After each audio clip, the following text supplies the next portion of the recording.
Welcome to The Bootloader. I'm Paul Cutler. And I'm Todd Kurt. If you want to learn more about this podcast, visit thebootloader.net for show notes and transcripts, and where you can also find our newsletter. Paul, what's the first thing we're going to talk about today? We're going to talk about drama in the world of 3D printing, because there's just been a little of that lately. Just a little. And some of the drama includes printables pulling the 3D Benchy models. The 3D Benchy model is a small boat that's used to diagnose issues with your 3D printer. It was originally created by Creative Tools, who was recently acquired by another company called NTI Group, and it was originally licensed under a CC BY no derivatives license. The non-derivatives license means you can't use the model and remix it into other shapes. And if you're in the 3D printing community, you probably know that there are dozens of remixes. And remixes are kind of a thing one does in the 3D printing community. You're always like sticking some random head on some other random part of a 3D print. Well, it turns out that Printables is doing this on their own, that they saw the license and they're just shutting it down. The original copyright holders don't have a problem with it, even though they haven't changed their license. But I'll leave the links to that in the show notes. That's not the real drama going on these last few weeks in the world of 3D printing. Let's talk about Bamboo Labs, who's going to add a new authorization control system, they call it, to their 3D printing software. So we've talked about Bamboo Labs many times in the podcast, going all the way back to episode 1. Back in episode 1, I had shared it as my best friend had bought one. 6 months later, I bought a P1P. I've been a big fan of Bamboo. I know they're not open source, but I was willing to put that aside for the benefits of speed and quality that came with it. Well, the community is up in arms. To oversimplify, Bamboo claims that this is a security enhancement, but hasn't exactly said why it's needed. So let's just break it down, because I'll oversimplify a couple of different things. First up is there's one Reddit user who is the main developer behind a project called OpenSpool, who hypothesizes that their project might have contributed to this problem. With OpenSpool, you attach an NFC sticker to your filament, and then you build an ESP32 NFC reader and place it next to your printer. Touching the filament to the reader automatically updates your filament settings on your Bamboo printer, and they say it's almost as seamless as using the Bamboo filament with an AMS. Maybe Bamboo saw that as a threat to their filament business and wants to shut that down. The other one that's really affected is Orca Slicer. This is the slicer I personally use instead of Bamboo Slicer. I like Orca Slicer because, one, it's open source, and I use it primarily for some of its calibration features, and they tend to release features a bit faster than Bamboo does. Bamboo did release a short video showing how it adds one extra step to Orca Slicer by using their new Bamboo Connect app. Anyway, Bamboo shared a blog post where they tried to clarify that this isn't about third-party software integration, but it's hard to not think that it is, especially when it's not clear what they're trying to secure. Yeah. So what can you do? Bamboo claims that the firmware update will be optional, but even that raises questions. If you don't update, you'll probably miss out on future features and better improvements. You can also jailbreak your Bamboo X1 Carbon. There's the X1 Plus firmware, which we covered back in episode 13 last October. And someone is also working on a Clipper conversion for Bamboo printers as well. I have lots of links in the show notes with more information and details for those who want them. Suffice to say that Reddit is up in arms. There's hundreds of posts, and I've tried to break them down into just a couple that give you the most information about it. The moderators of one of the Bamboo subreddits tended to be Bamboo employees. So now there's a new subreddit up for Bamboo customers to use. And it's just crazy how much up in arms the community is. It's debatable whether it's enshittification or not. Yeah. I can understand their concerns. There was a security engineer who did post on Reddit and said, this isn't actually a bad thing, and here's kind of why. Mm-hmm. But at the same time, like I've mentioned earlier, they haven't really said why they need these security enhancements or what they're trying to protect from, other than people in the community going, well, my project's going to be affected, and here's how and why. Yeah, it's super frustrating because like Bamboo has been so good in their communication, both their technical design, but also the design of like the documentation and the software that controls the printer. It's just like they know how to run a company, you know, much more than a lot of these other open source 3D printer companies that turned popular and then had to like backtrack on their open source sort of promises. But Bamboo has always been very professional, and this seems kind of an unprofessional response from them. So it's unclear what's truly going on. Right. One of the hypotheses I heard that I the more charitable hypothesis is that Bamboo is seeing a lot more use in institutional settings like schools and companies that have like small 3D printer farms. And because of the current setup, you can on your phone just start a print when you're not on the premises, which is a terrible, like not a security problem, but just a terrible access control problem for the printer. Like what could cause the printer to mess up at 3 a.m. if some person randomly butt prints off their phone? And you bring up a good point. I have heard that print farms might be one of the leading causes of this as well. Yeah. And so you often see systems having to be redesigned a bit to work in a multi-user environment with like potentially less skilled users that don't have true ownership of the device. And so I can see like that's like kind of the more charitable reading. Unfortunately, I'm a victim of both the MakerBot problem, where they went from being a very community-driven thing to being owned by Stratasys and, kind of crapping it all up, and also a big Prusa convert who promised 100% open source forever, and their recent printers have been just going less and less open source. And so it's just like, I'm just kind of sighing and shrugging with the Bamboo. It's like, well, it's still a really good printer. I was on the verge of buying one before the beginning of the year wildfires happened in here. And I would probably still recommend them. Yep. To me, a lot of this is overblown. Yes, it's a step backwards in some ways, but it could be a step forwards in others. From a user experience, the average user, if you're using the Bamboo slicer, you're not going to notice anything different. Nothing changes. It's only for those advanced users, probably the vocal minority, who are doing things with things like Orca Slicer or with other firmware. So to the average person, this isn't going to affect the way that they're 3D printing at all. I'm all for them being fully closed down, but I want to be able to use the printer on my LAN without having to go to the internet, using a slicer that I can run on my own. It's like I don't want to be beholden to their slicer, and I don't want to be beholden to some cloud service that might get turned off in the future, because that way the product becomes evergreen. We can always use the slicer with it. I can always talk to it on my local internet, on my local net. But yeah, if it's tied to something else, like a service or a piece of software that's not controllable by any of us, then yeah, I'm not there for it. Yep. And I should have mentioned that they will have a LAN only mode they've promised. So we'll see if they follow through on that. Yeah. I think we just got to keep pushing them to make sure that they register that it's an important aspect. Yep. And a couple of users out there have already hacked one of their apps to get the security settings out to show them that they're not the most secure company. So trying to add this might not be the smartest thing in the world. Yeah. So we'll have to see what happens. Yeah, that was one of the other readings I heard, was that like they rolled out the main Bamboo Studio app that's basically, I think, like an Electron web app that has like the slicer executables hidden in there somewhere. And it was just sort of all clumped together with security not really thought about. And then they're like, oh, wait, we should probably secure this up a little bit, and did it in the like 1.0 sophomore CS level of way of doing it. Yeah, there's no question they could have handled that a little bit better as well. No kidding. What's your first one for us this episode? All right, so I would like to talk about oscilloscope music. So 2 things there. What the heck is an oscilloscope? If you're unaware, oscilloscopes are tools that we electrical engineers use.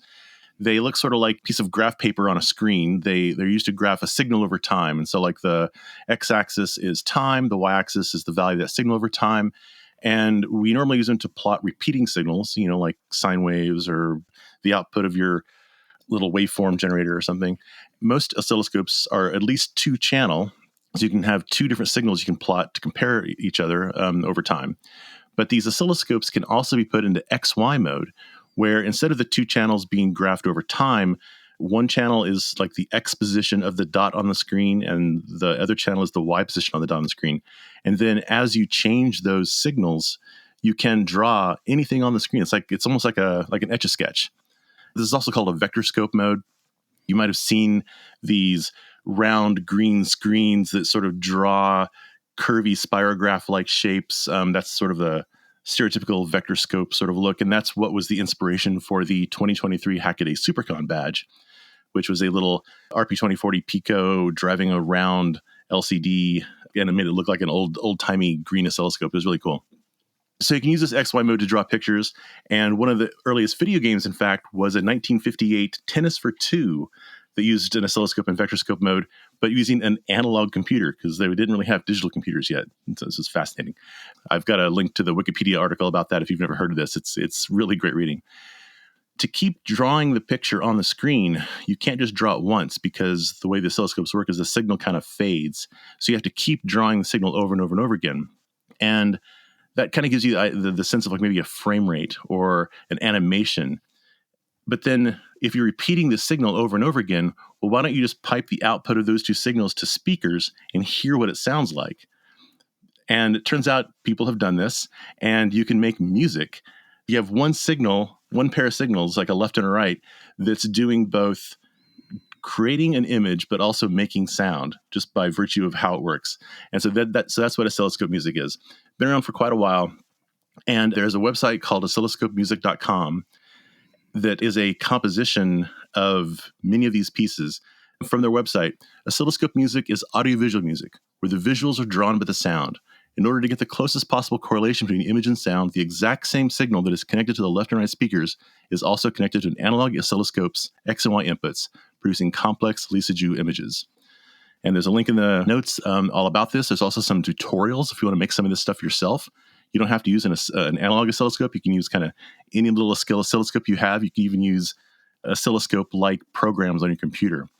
But on this oscilloscope.com website, they've created an album called In Spheres that is just crazy. It's they're able to draw these evolving, recognizable shapes and images that are also kind of like glitchy dance music. It's really fascinating. So go check that out. I found it a lot of fun. Also, a bonus video. I've been really into Justice's song Never Ender, and their official lyric video is a XY mode oscilloscope set of visuals that kind of play the lyrics along with the song. So I've included a link to that in the show notes as well. So for the oscilloscope music, what does it sound like? Some of it sounds like kind of like early 80s synth pop, like, kind of glitchy sort of synthetic drum sounds with like little weird siren-y bits on top. But it's got a lot of, I say it's got a lot of glitchiness to it because of how it eventually has to kind of like reset to redraw the next part of the screen or something. So it's a little hard to listen to over time because there's a lot of high frequency kind of going on.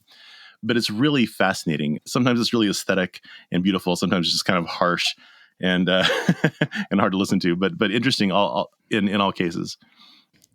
Hey, Paul. So what's your second thing for this week? I have a nice palette cleanser after all the drama in 3D printing land.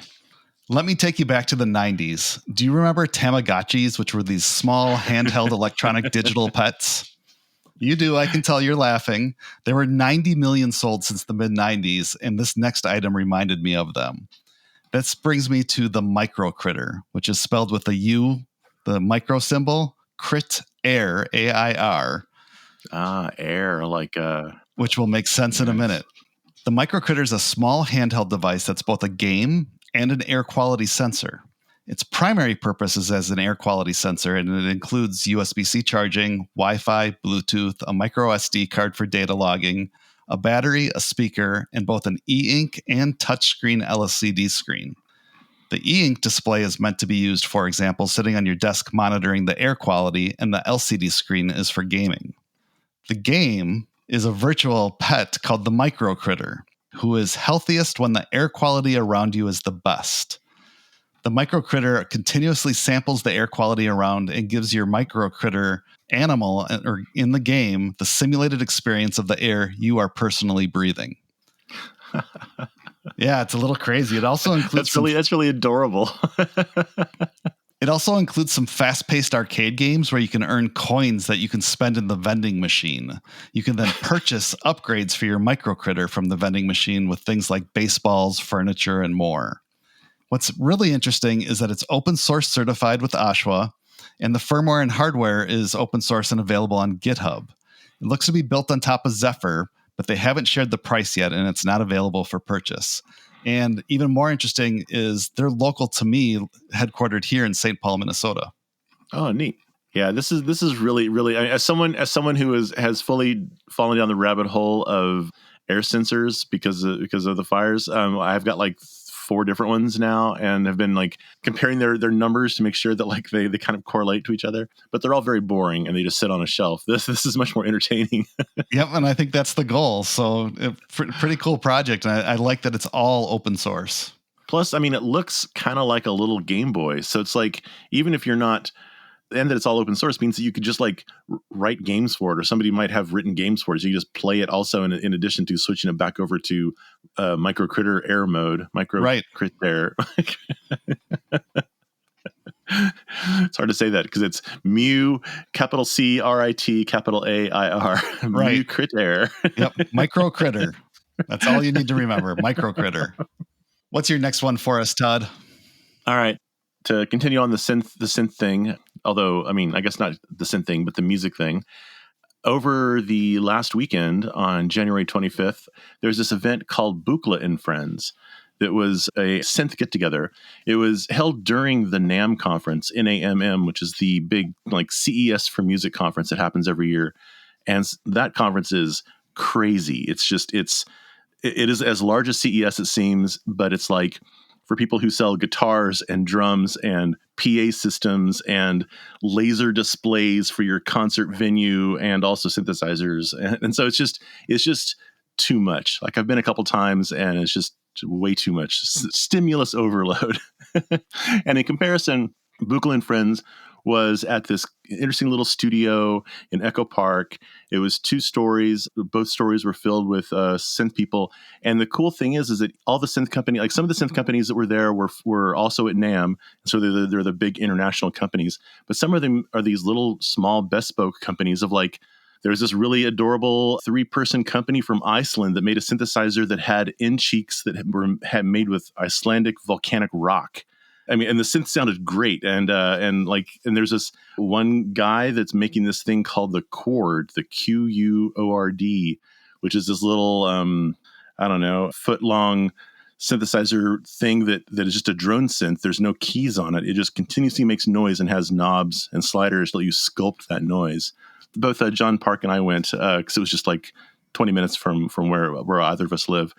And had a great afternoon. It was interesting to see some of these really cutting edge new synthesizer things that are coming out, but also seeing some new versions of stuff that has been around since the 80s.